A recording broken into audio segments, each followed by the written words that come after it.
Welcome to The Rest is Politics with me, Alistair Campbell. And with me, Rory Stewart. And we'll be talking about the new First Minister of Scotland. We'll also be talking about Tory MPs getting caught up in rather silly stings. And we'll be talking about France and the continuing protests over rather modest reform that Emmanuel Macron is trying to bring forward. And we're also going to be talking about what Rory assesses as the appeal of authoritarianism in the Middle East. Although at the moment, Mr. Netanyahu is looking less and less appealing all the time. But Rory, I think we've got to start with something that didn't cross my mind when I was filming you dancing at the Palladium. But that is the many, many people who have suggested that this was your first step towards trying to get an audition for Strictly Come Dancing. Is that right or wrong? Well, it's of course completely wrong, because I've been very, very heavily trained by my co-podcast presenter, Alistair Campbell, that you and I should never be going on Celebrity Jungle or Strictly Come Dancing.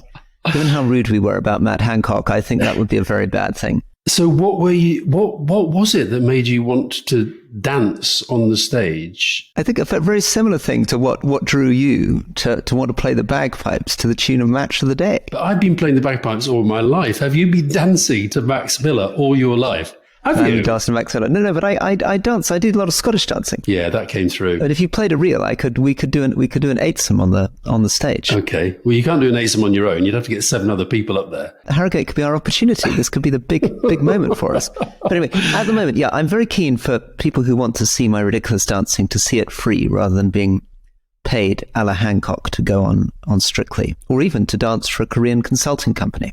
Yeah, well, we can put it in our excellent Rest is Politics newsletter. We should make sure that people have the opportunity to see your dancing, both me filming from behind you and from those members of the audience who filmed you in front. I've got to say, I was moderately impressed. Thank you.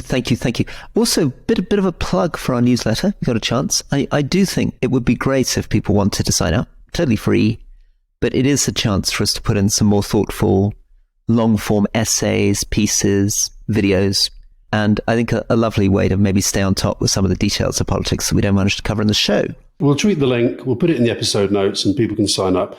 And yeah, I think we should kick off with the SNP. I must read you a couple of things first. So I was in Singapore airport this morning, and I picked up a copy of... You were in Singapore airport this morning? Oh, is that why you're wearing a rather sort of touching batik shirt? That's like your Southeast Asian look.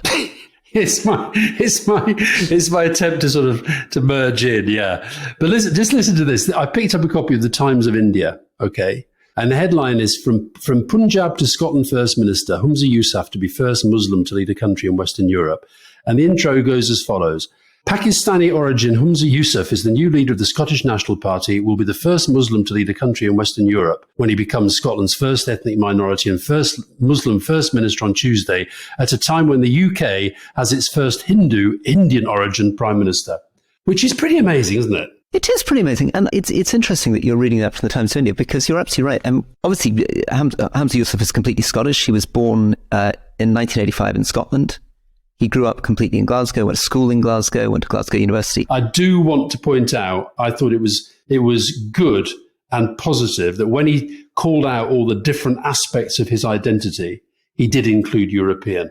And I think that, you know, that was music to my ears. He was Punjabi, he was Scottish, he was British, and he was European. And I'd like to hear a bit more of that from our Labour friends. The other thing which I think we should say is that he is in this position because of you, Alistair, because it is the Iraq war that led him to join the SNP. He was Glasgow University Muslim student leader working for Islamic Relief, and it was Alex Salmond's speeches against the Iraq war that led him to join the SNP. And he said that he concluded that he was a Scottish nationalist because independence was the only way to stop Scotland going to war. Yeah, I read that as well. But and actually somebody said to me today who'd sort of seen an interview with him, had said, I don't quite understand why this guy's not Labour. He seems very kind of Labour in the way that he talks. And I don't know whether that's just the way he comes across in his kind of public profile, but I didn't know that he's given that as the reason. I think there's lots of reasons why people join parties. Look, I think we said at the start that we thought he probably would win. I think we said in the first time we discussed this that we thought on balance Kate Forbes would damage herself with some of her socially conservative views, but actually it seems maybe that wasn't quite as damaging as we thought. But it is interesting that Ash Regan, the third Alex Salmond, very close to Alex Salmond disruption candidate, that in the end he did need some of her votes to be transferred to him to get him over the 50%. Which was very surprising. He got a third of her votes. I mean, it's one of these systems like the old London mayoral race or the French presidency where you have to clear 50%, and if you don't, the votes are reallocated. So the hope was that although he was leading hard, I think he got 48% in the first round. Yeah. The hope was that he might be pipped in the second round. But in fact, he got a third of Ash Regan's votes. He's somebody who has been very, very impressive politician. I mean, he was the Justice Secretary. He was then the Health Secretary during COVID, which of course meant that he would have had a lot of the visibility that someone like Matt Hancock had in Britain. Obviously, his opponents, lay into his record as Justice and Health Secretary, as you would expect. But he was a parliamentary assistant to Alex Salmond and Nicola Sturgeon and seems to have really won the affection of both of them. Then he was a comms officer for the SNP before being elected to Parliament. Very, very young, became a junior minister in a year. Mm. So he's clearly seen by the SNP establishment, which is now, I guess, defined by the group of loyalists to Nicola Sturgeon as very much safe pair of hands, highly competent in their tradition, in a way that they saw the other candidates as being quite disruptive. One thing I thought was really noteworthy was that the turnout was just 70%, which I find really, really odd. I mean, what is the point of joining a political party if you're not even going to vote in the election to decide who's going to be your leader? And I did get a sort of slight horrible feeling at the 52-48, because, of course, it was exactly the same as the Brexit referendum. And that should be maybe a bit of a warning to him. 52-48 results tend not to go well for the project that got them there. But he is, he was run close. He did have the support of the establishment. Nicola Sturgeon didn't formally come out for him, but everybody knew that she was supporting him. And I think that, it also shows that we've had that period where the SNP has seemed very, very united and together under Salmond, and then that fell apart, and then very united and together under Nicola Sturgeon. It's really interesting, given that we talk so much about polarisation. The debate in Scotland has become polarised to some extent around this question of national identity as opposed to delivery.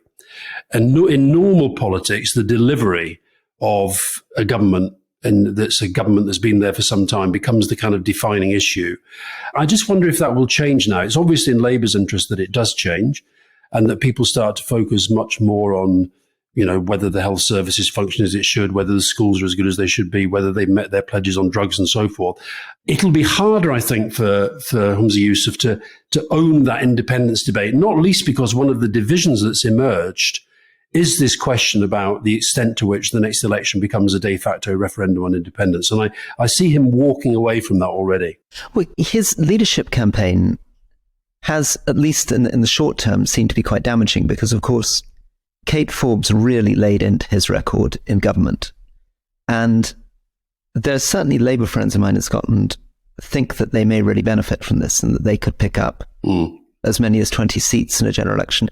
To what extent do you think that fights in leadership elections are damaging? It was a problem, actually, just before I sort of come to you. It was a problem I found when I was running against Boris Johnson, which is the Conservative Party is terrified about the ways in which these leadership elections, which they call going blue on blue, discredit the brand of the party as you take bits out of each other. And definitely the same was felt when Rishi Sunak ran against Liz Truss. Do you think there is lasting damage done to Humza Yousaf by the attacks of Kate Forbes? I think there could be. I actually think that Rishi Sunak has managed to move on for the time being from a lot of those attacks that were made upon him and by him during the Tory leadership election. I mean, before he actually won the second time around, there was an awful lot of stuff circulating, film on social media and rather well put together packages, one of them by the Labour Party, I remember, that was essentially just saying, if this is what they think of themselves, why on earth should we think any better? And I think that does have some strength. And I think that it's interesting how Kate Forbes pulled back a bit. She had one clip in, I think, the first televised debate that was really, really strong. And I think it actually in the end went down badly. I think it could have cost her votes within her own electorate. That may be part of the reason for the 30% who didn't bother to vote. That some of them didn't particularly want him, but didn't like the way that she conducted herself during the debate. I don't know. But I think that it all depends on whether or not he can succeed in bringing people back together afterwards. So, for example, I think the fact that Boris Johnson and Liz Truss both voted against Rishi Sunak's Windsor Framework, the legislation to try and clear up the mess of the Northern Ireland Protocol post-Brexit. I think that is ongoing damaging for Sunak. It reflects badly on Truss and Johnson, but I also think it gives the message that Sunak can't quite hold things together. And a lot of this has also got bound up with questions around Nicola Sturgeon's legacy, the allegations against her husband and the finance of the SNP, the debates around transgender recognition, which is another cleavage within the SNP, where you have big figures like Joanne Cherry, who's a lawyer and somebody who I knew quite well in the House of Commons, taking very, very strong positions, which have also become strong anti-Nicola Sturgeon positions. Well, I suppose the question is, what would you advise he does in the first 100 days? What's the key, if he really wants to make a success of this, to overcome all of that? Well, I think he has to decide whether the top line of his agenda is going to be about the continuing battle for independence, or actually about trying to, as he put it, represent all Scots and to focus much more on public service delivery. Now, both of them carry risks for him. I managed to watch one of his interviews after the announcement. My sense was he was moving away a little bit from the election being de facto independence referendum. I sensed that he was wanting to focus much more on the public service delivery, but that again then carries risks because, frankly, the record isn't as good as they would like it to be, isn't as good as it should be. And I think the other thing he's got to be very wary of, as you say, I think the Labour Party feels there are huge opportunities here. So he needs to work out how he's going to tackle that, because the driving narrative in Scottish politics for some time now, from a period, as you've mentioned many times, where it felt like Labour was always going to, as it were, politically own Scotland, that's gone. And a new narrative developed, which is frankly that Labour can never win back Scotland. And while the Labour Party can never win back Scotland, it means that the Tories can never lose in the UK. And I think this changes that dynamic. So the opportunity this represents for Labour is that, they can win sufficient seats in Scotland to be able to say to the Scottish people, look, we can get rid of the Tories in London. And that, I think, if they can balance that right, the dynamic can change pretty quickly. It's not a guarantee, though. Now, there are obviously quite a lot of voters in Scotland who would vote Labour if Labour embraced independence. Do you think there's ever any temptations in internal discussions to take the side of Scottish independence, or do you think Labour will always remain passionately unionist? Well, certainly it seems to me that Keir Starmer has closed a pretty firm door on that. Now, I have said to you before, I get quite a lot of grief from Labour friends in Scotland because they think sometimes I'm a bit too, leave the door open, as it were, at least to the possibility time down the track that there's another referendum. So I'm not conscious of those discussions going on, and if they are, it seems to me that they've been pretty effectively shut down. So that is all saying that Labour has to make, in a sense, remove the independence question from the centrality of Scottish debate and make the Scottish debate much more for a general election about what kind of United Kingdom we want. Apologies, you're in Singapore and I'm in Jordan, and you can hear the call to prayer in the background. I'm loving it. I'm loving it. Exactly. Well, it's Ramadan at the moment, and that means more volume coming in on the call to prayer at the moment. Now, Alistair, you will, like the rest of the world, have been watching this Led by Donkeys video. And just to quickly explain before I get your reaction, Led by Donkeys set up a fake South Korean consultancy company and contacted a number of Conservative MPs, I think something like 16 Conservative MPs, 4 Labour MPs, a couple of Lib Dems and an independent, and wrote to their parliamentary email addresses asking whether they would be interested in a conversation about becoming a consultant for this fictional South Korean company. And rather bizarrely, only 5 MPs seem to have got back to them.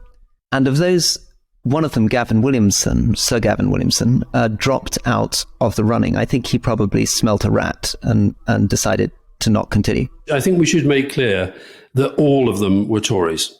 None of the Labour people, none of the Lib Dems. All of them were Tories. Or they were Hancock, who's the independent. I'm assuming Hancock is the independent. I think Hancock is the independent. And the people that were caught on camera, certainly on the clips that I've seen, are Matt Hancock, Kwasi Kwarteng, and Graham Brady, who's the chair of the 1922 committee. And led by donkeys is a social media company, right? Campaigning social media company? I first got to know Led by Donkeys during the People's Vote campaign, and they did some brilliant stuff. I remember they came down to one of our big rallies and they said, "Why don't you unfurl a flag over the whole crowd?" And I said, "Well, how the hell do you do that?" And I said, "We'll show you." And they just did it. Absolutely brilliant. They're very innovative and very creative. And this is the sort of thing. It's funny how journalism is changing, because this is the sort of thing that you kind of expect Sunday Times Insight teams to do or whatever. But these are people who are not necessarily journalists, but they're exposing wrongdoing in public life in a very dramatic way.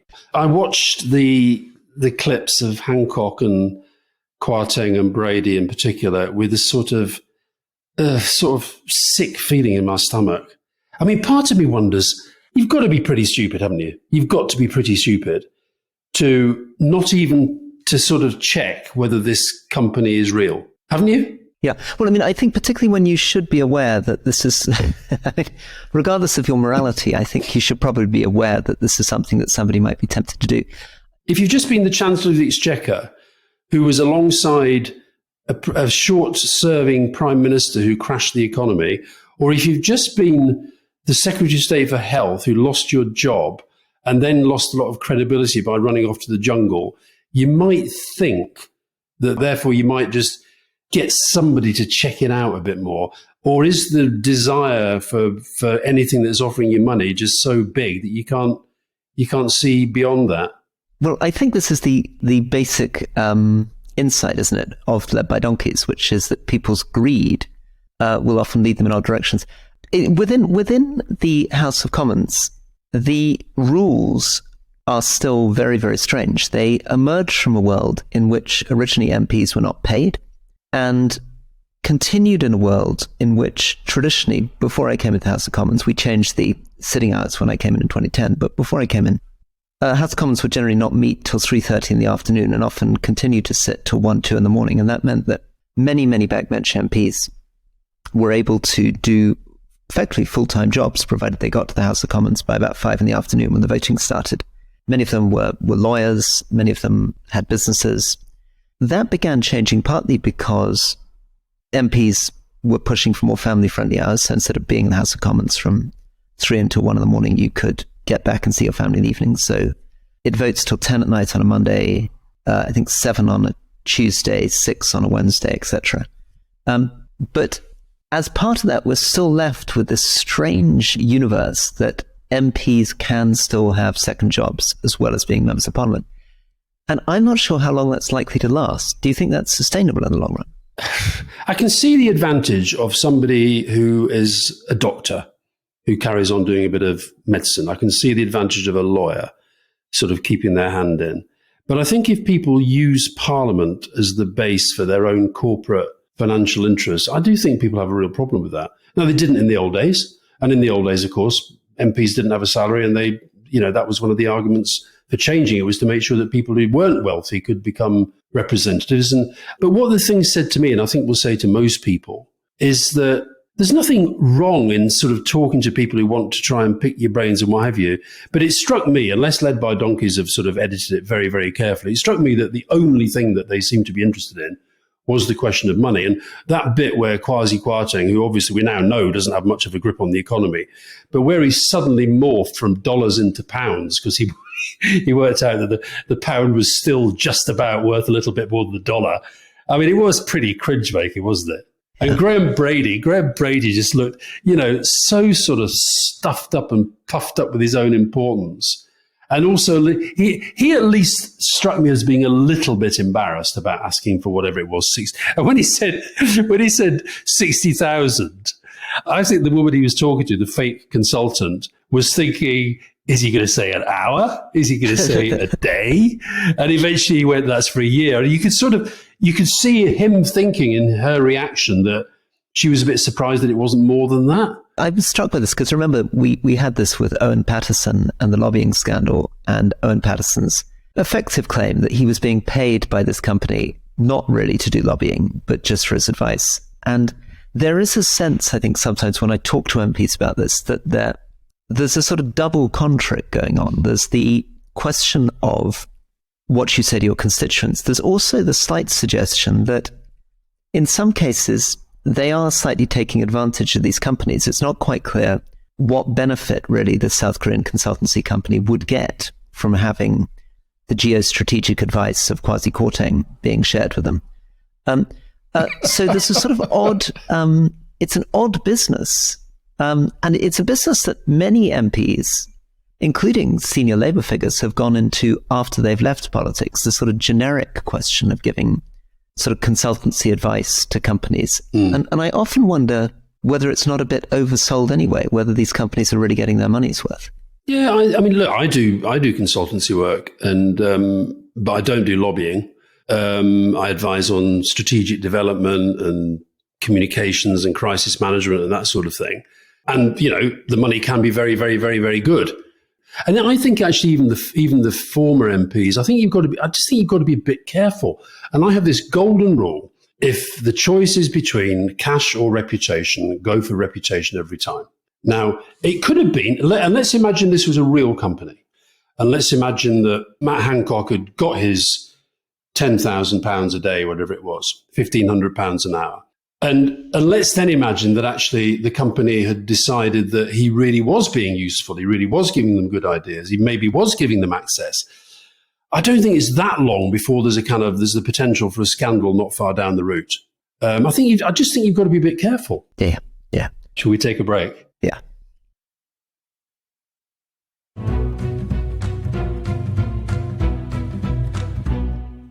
Welcome back to The Rest is Politics with me, Alistair Campbell. And with me, Rory Stewart. And one of the things I think that has been very popular this week, which we'd like to encourage people to listen to, is our interview with Gary Lineker.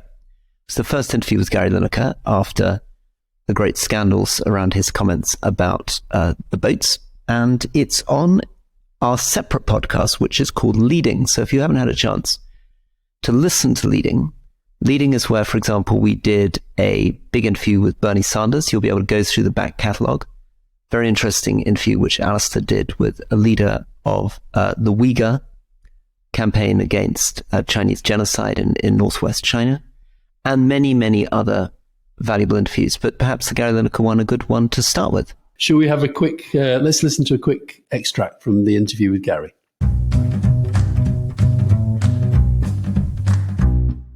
One of the things that you pointed out in terms of crisis management is knowing how it's going to end. Mm-hmm.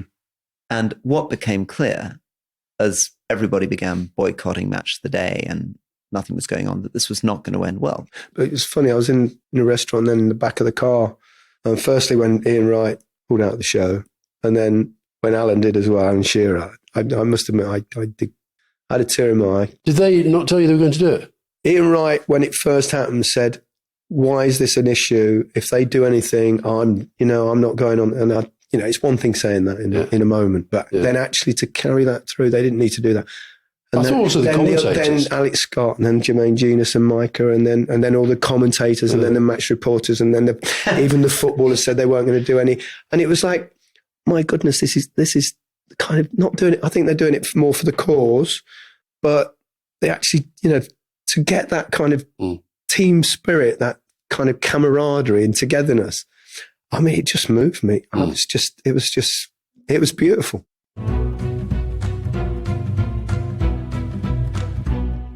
So that was a little clip from the interview with Gary Lineker. It's about an hour long. I hope you enjoy it. And next up is David Baddiel, I can tell you that.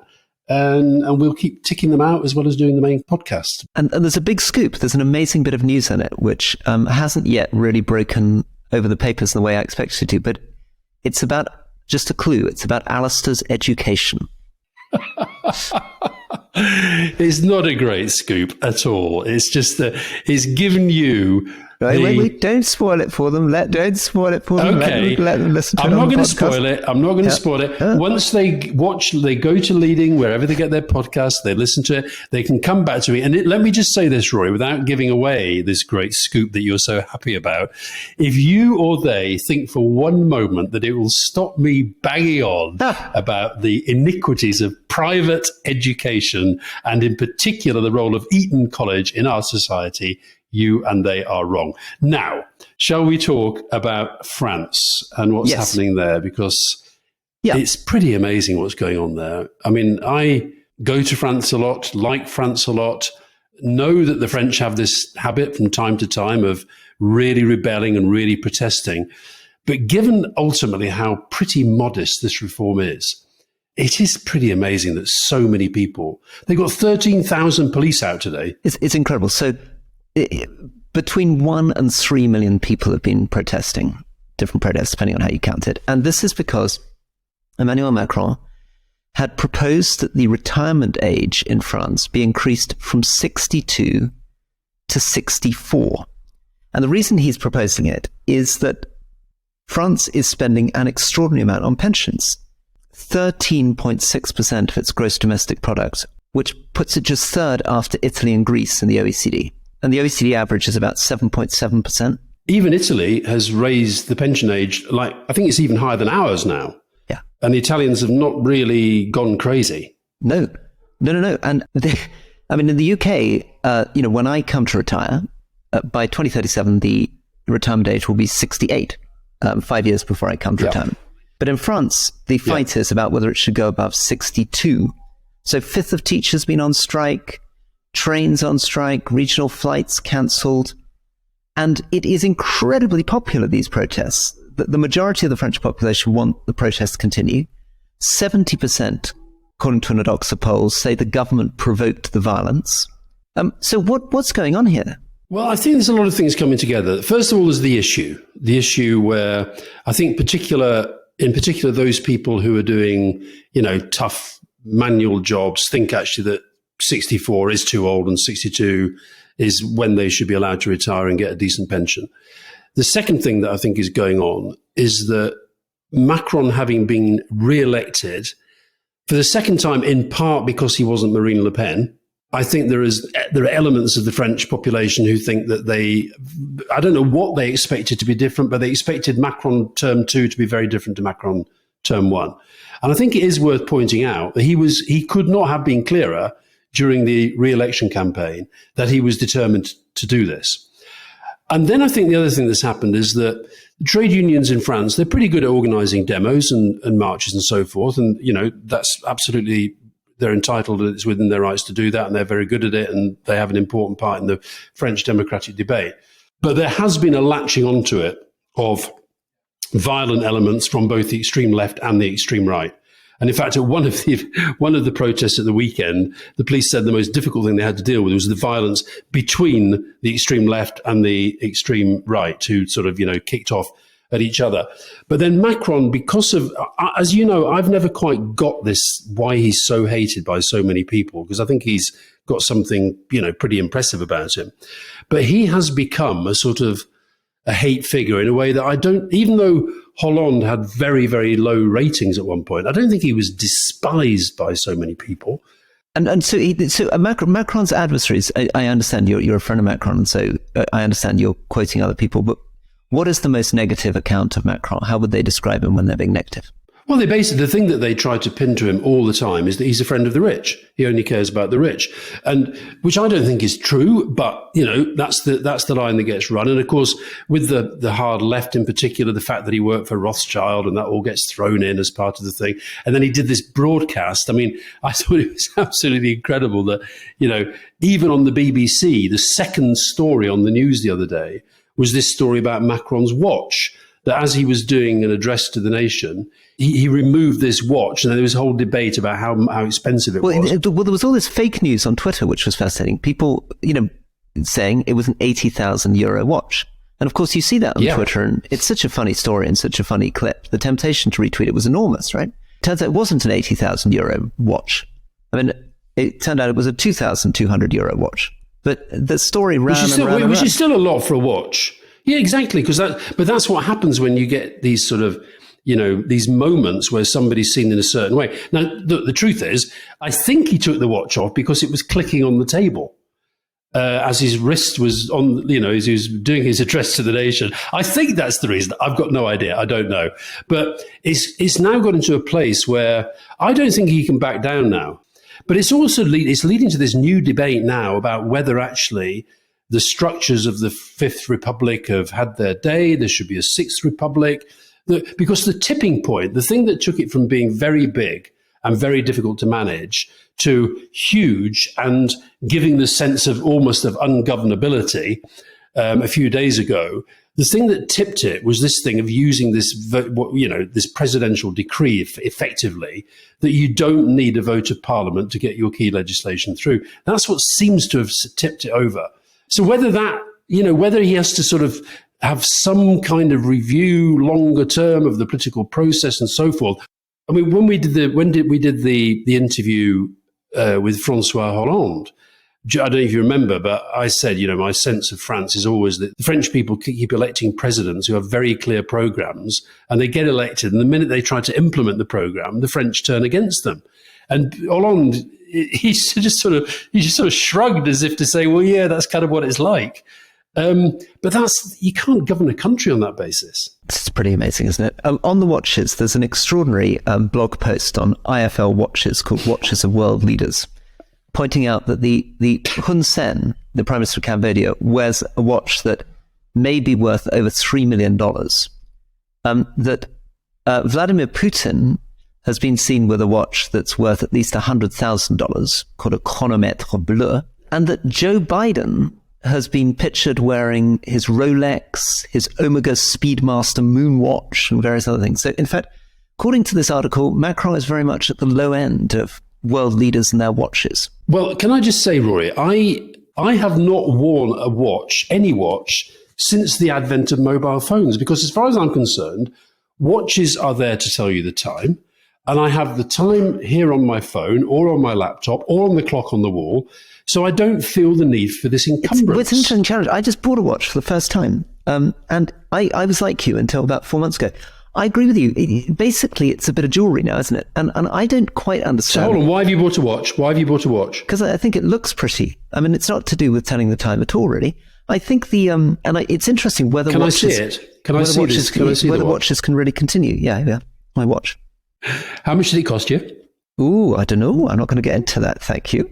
It's at the lower end. I think you should. Sorry, Rory, if you're going to read out the 3 billion... I'm not a public figure. I'm not going to comment on the value of my watch. I'm happy to let Twitter speculate.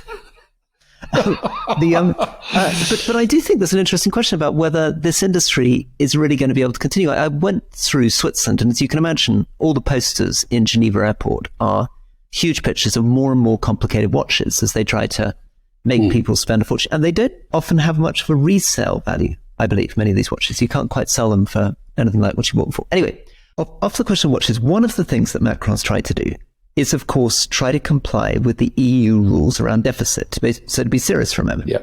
We talk a lot about austerity and talk a lot about the Conservatives' obsession with the deficit and the debt. And, of course, many people have blamed the European Union, the Greeks in particular, when austerity was imposed on them, have been very, very critical of the EU targets on deficit and debt. So France is meant to be meeting a target of only 3% GDP on its deficit, and it's currently at 5%, and it's looking for a way to reduce its public expenditure. S&P, Standard & Poor's, is threatening to downgrade them. Their interest on the national debt in France is now the second highest expenditure item. And so he was hoping by changing the retirement age up to 64 that he could save 17 billion euros a year. Because even in the UK, pensions are half of our welfare spending. We spend £100 billion a year on pensions. And one of the reasons this is a problem is, of course, demography. Because when the old age pension was introduced in Britain by the Liberals before the First World War, there was something like one person over retirement age for every 20 working members of the population. And it's now one person over retirement age for every 2.5 members of the working population. So it's a really big problem for every government to manage. And of course, it gets more extreme when you get to Japan or China now with its population shrinking by over 10 million a year.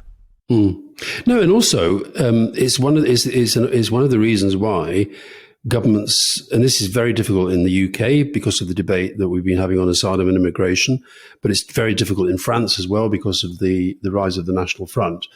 But the truth is, these economies are going to have more immigration, more people coming in, so that they can function, make that society and that economy function. Well, except the challenge is, and this is what slightly went wrong, I'm afraid, with the levels that you were hitting in the late 90s, early 2000s, is that you can't continue to bring in more and more and more and more every year. Otherwise, there's no stop to it. So what you've got to do is try to work out how to do demographic planning where you have a stable population rate. Because if you keep bringing in enormous numbers of young immigrants in order to pay for the older population, those young immigrants eventually become themselves older, and then you have to bring in even more. Yeah. So you can't keep running the thing like a pyramid. You've got to try to get a stable population, which we are very, very much struggling to do across the world. Either we have short-term expanding populations which deal with the problem in the short term and cause a problem in the long term, or you end up in the Japan situation where you simply can't pay for your state. I looked at the International Monetary Fund's latest analysis of France, and I think it's already a little bit out of date. Well, maybe it's not. It said France is building resilience through bold reforms, and further measures to strengthen public finances could curb the budget deficit and check rising debt. And of course, this is not remotely helping. Should we put it that way? No, and it's interesting. I mean, this is something for which George Osborne was very strongly criticised, but it has been very, very important for the public finances in Britain, which is the raising of the retirement age up to 68 by 2037.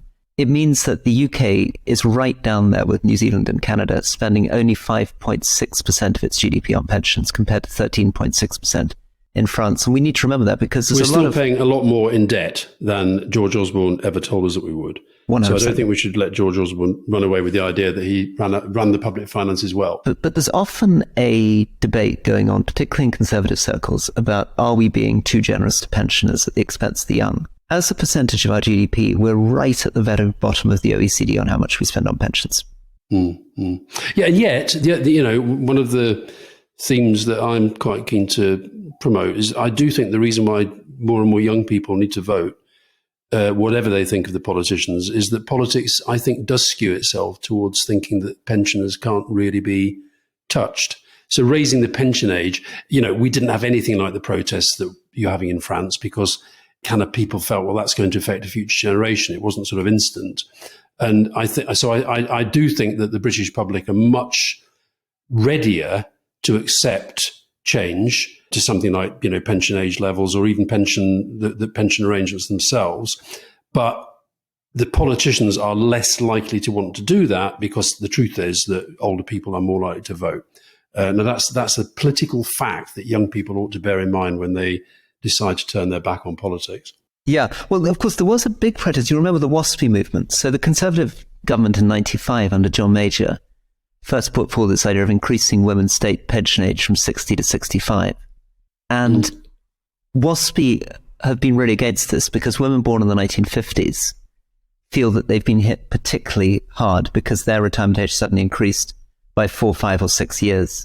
So there were protests and people have been, I think Jeremy Corbyn's been out on some of those protests, but you're right, it's nothing like what's happened in France. We said last week, when you look at the scale of the protest in Israel and the scale of the protest in France, I don't think we've really seen anything with that mix of anger and bordering on violence probably since the poll tax riots. Yeah, poll tax, and then there were big demonstrations, obviously, against the Iraq War and big demonstrations on Brexit. But they were demonstrations. They were broadly peaceful. 100%, yeah. And what, by the way, I know you want to talk about the Middle East. What do you make of the way Netanyahu is handling the protests there? Because he sacked his defense minister for daring to speak out against this policy of reform of the judicial reform.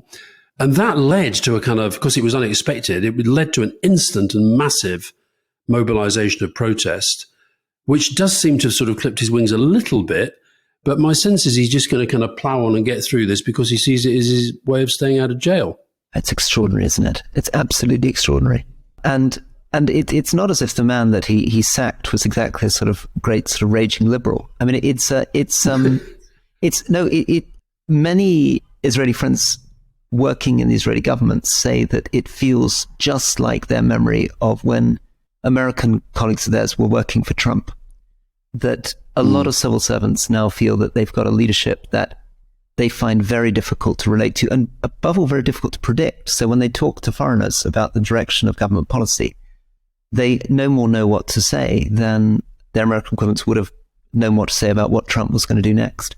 Yeah. And I see also was it the New York consul resigned in protest at, it's maybe not the biggest member of the government, but there's obviously that sense of civil servants starting to think, I actually just can't support this anymore. Yeah. But he seems determined to plough on. Meanwhile, just to finish, so here I am in Amman, you're in Singapore, and actually it'd be nice to hear a little bit about Singapore because it relates to what I wanted to finish with, which is one of the stories over the last 17 years that we often talk about is the drop in the number of democracies in the world, the drop in human rights standards in the world, the shrinking space available for civil society to operate, and the rise in the prestige of authoritarianism. And that's partly driven by the incredible economic success of authoritarian China, that it has lifted hundreds of millions of people out of poverty. It's created an enormous middle class without democratizing. It's partly to do with the appeal of the country you're in now, which is Singapore. And it's extraordinary how so many of the leaders I knew in Afghanistan, Iraq, and elsewhere had Lee Kuan Yew's book very prominently displayed on their bookshelves and looked to Singapore as a model.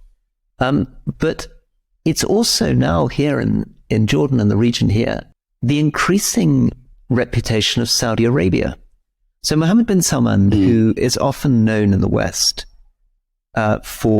for example, his association with the murder of Khashoggi, associated with brutality, in this region is often known in a much more positive light as somebody who's led an extraordinary social revolution in Saudi Arabia, which has combined with very strong economic growth and a very clear sense of direction. So, as you'll be aware, Mohammed bin Salman, the Crown Prince, pushed ahead with extraordinary liberalization in terms of social attitudes towards women, not just driving, but women's appearance. I mean, in fact, you go to Riyadh at the moment, it looks totally, totally different.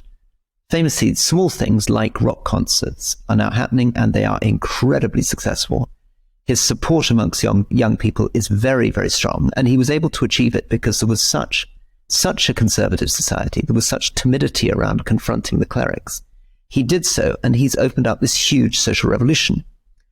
At the same time, the economy in Saudi grew by 8.7% this year. It's the highest growth in the G20.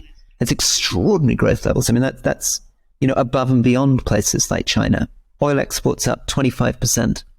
And he has this thing called Vision 2030, which is about renewables, industrial manufacturing, mining, and tourism. And the idea is to move away from being overly dependent on oil.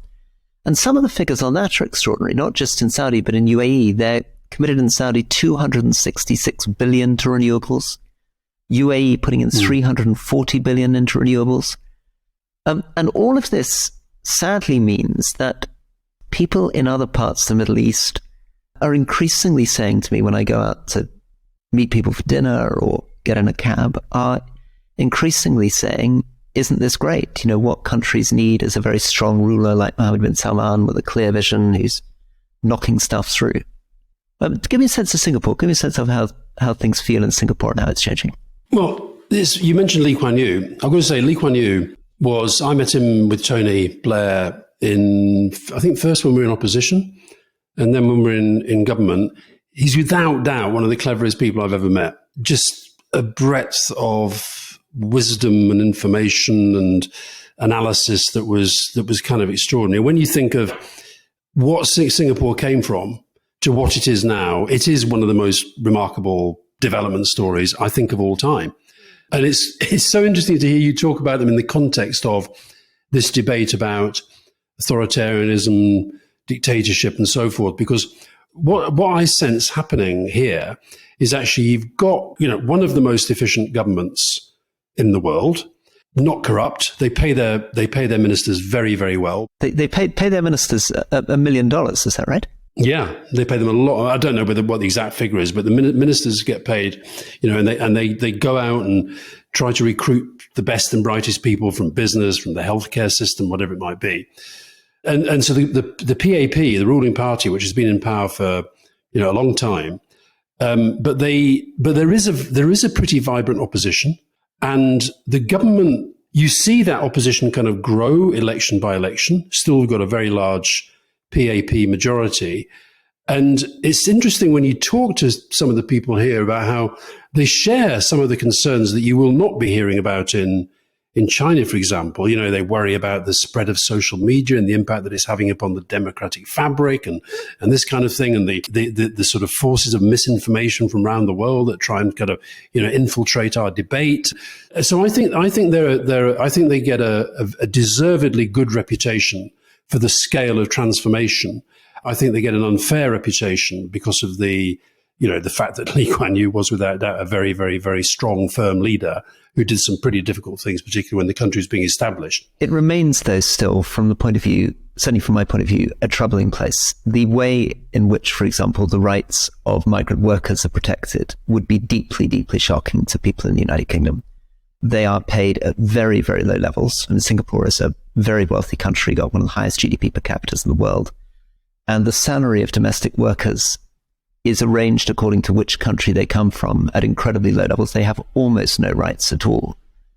So I think also, given that you've been very outspoken about the interests of migrants to the UK and our attitude towards asylum, that is not something that Singapore is remotely meeting global standards on, nor is it really meeting global standards on freedom of the press. No, yeah, but what they would say about that, and particularly in relation to freedom of the press, is actually when you're here, you don't get the sense of a press that's being repressed in terms of what I can get access to, in terms of what I can see on social media and so forth. So that all I'm saying is I think they're developing into a place that doesn't really merit the levels of criticism that it still gets in terms of its democratic development, and particularly when you think where it sits in the world. Because the big thing that's sort of, I think, keeping them awake at night is the difficulty of feeling that they are a pretty small country, a city-state, who've got very, very strong and close relations with the United States that are related to security and economy and so forth, also got very, very strong trading relations with China, and politically kind of sit somewhere between the two, and that is a difficult place to be. Yeah. I mean, the stuff, it's worth, we'll share some stuff on press freedom in Singapore. That there has been a lot of recent legislative action against press freedom in Singapore. And there's a very, very, Human Rights Quarterly does a very good article on this. The Singaporean leadership talks about straightforward reporting, simple journalism and straightforward reporting. The press must accept its subordinate role. And it's introduced these fake news laws in 2020. It's got these internal security acts, official secret extradition acts, which are also used. I think you would find, if you were a journalist operating in Singapore, you, Alistair, would get yourself in a lot of trouble pretty quickly. Okay. Well, I'm here now. And you're saying this. Let's see how much trouble I get you in. We're not being stopped. We're not being stopped. Yeah, okay. Anyway, just to finish on this, I think it's very interesting. The rights or wrongs of it aside, and obviously on record, I think the Saudi regime has an enormous amount to answer for. Its curtailing of civil society and human rights is deeply troubling. And one of the great sadnesses really since 2003, 2005 is the extent to which the Western democratic model and ideals of human rights and civil society have been eroded all over the world, Hungary, Poland, etc. Well, the Freedom House report on the world this year said that there had been a decline in freedom around the world, but I think a lot of that was related to China and America, particularly during Trump's last year. But I think that if you look at Biden's State of the Union speech, where he made the point that, he felt that the dividing line in the world now was between democracy and dictatorship and authoritarianism and autocracy. So that is where the world is kind of on the axis at the moment. Yeah. Okay. Good. Well, something to return to, and let's bring it to a close. Thank you very much. See you soon.